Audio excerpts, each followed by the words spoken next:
अग्नेयं यज्ञमध्वरं विश्वत परिभूरसि स इद देवेषु गच्छति।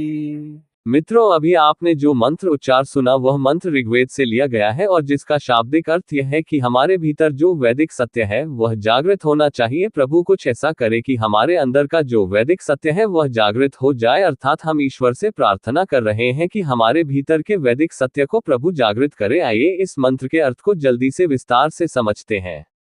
इस मंत्र में ईश्वर से यही प्रार्थना की गई है कि प्रभु हमारे अंदर के छिपे हुए सनातन सत्य को उजागर कीजिए, हमारे मन में झूठ, क्लेश, कपट, किसी प्रकार की कोई दुर्भावना वास ना करने पाए। जिस प्रकार हम कई शुभ अभिलाषाओं से कुछ यज्ञ को प्रारंभ करते हैं और चाहते हैं कि वह यज्ञ सफल भी हो जाए, परंतु हे देवों के देव है ईश्वर, कोई भी यज्ञ तब तक सफल नहीं हो सकता जब तक कि आप उसे यज्ञ में पूरी तरह से व्याप्त ना हो। जगत में तुम्हारे अटल नियमों में तुम्हारी दिव्य शक्तियों के अर्थात देवों के द्वारा ही सब कुछ संपन्न होता है और किया जाता है। हे ईश्वर, तुम्हारे बिना हमारा कोई यज्ञ सफल हो ही कैसे सकता है, और जिस यज्ञ में आप व्याप्त नहीं हो वह तो अवश्य ही निष्फल हो जाएगा। जब हम यज्ञ प्रारंभ करते हैं अर्थात कोई शुभ कर्म करते हैं और किसी संगठन में लगते हैं या परोपकार का कार्य करने लगते हैं तो भूलवश या महोवश या जानबूझकर हम आपको भूल जाते हैं, अर्थात प्रभु को भूल जाते हैं। ईश्वर का स्मरण हमें रहता ही नहीं, उसकी जल्दी सफलता के लिए हिंसा और कुटिलता से काम लेने को उतारू भी हो जाते हैं, अर्थात हम कोई पुण्य कार्य तो कर रहे हैं और उसकी सफलता भी चाहते हैं और उसकी सफलता को पाने के लिए हम ईश्वर का ध्यान ही करना भूल जाते हैं, ईश्वर को चाहना ही भूल जाते हैं और फिर ईश्वर उसे काम में सम्मिलित नहीं हो पाता और फिर वह सभी कार्य निष्फल और सफल हो जाते हैं। इसलिए हे प्रभु, अब जब भी कभी हम निर्बलता के वश अपने यज्ञ में कुटिलता व हिंसा का प्रवेश करने लगे और तुमको भूल जाए तो हे प्रकाशक देव, हमारे अंतरात्मा में एक बार इस वैदिक सत्य को जगा देना कि हमारे अंतरात्मा बोल उठेगी, हे अग्नि, हे प्रभु, हे ईश्वर, हे परमपिता परमेश्वर, जिस कुटिलता व हिंसा रहित यज्ञ को तुम सब ओर से घेर लेते हो, व्याप लेते हो, केवल यही यज्ञ देवों में पहुंचता है अर्थात दिव्य फल लाता है अर्थात सफल होता है। सचमुच तुम्हें बुलाकर, तुम्हें हटाकर या किसी संगठन शक्ति द्वारा कुटिलता व हिंसा के जोर पर कुछ करना चाहना हमेशा निष्फल ही होता है, सफल कभी भी नहीं होता। तो मित्रों, इस प्रकार हमने इस मंत्र का अर्थ जो कि ऋग्वेद से लिया गया था जाना। आशा करता हूं कि आप भी इन्हीं आचार विचारों को अपने जीवन में धारण करेंगे और अपनाएंगे।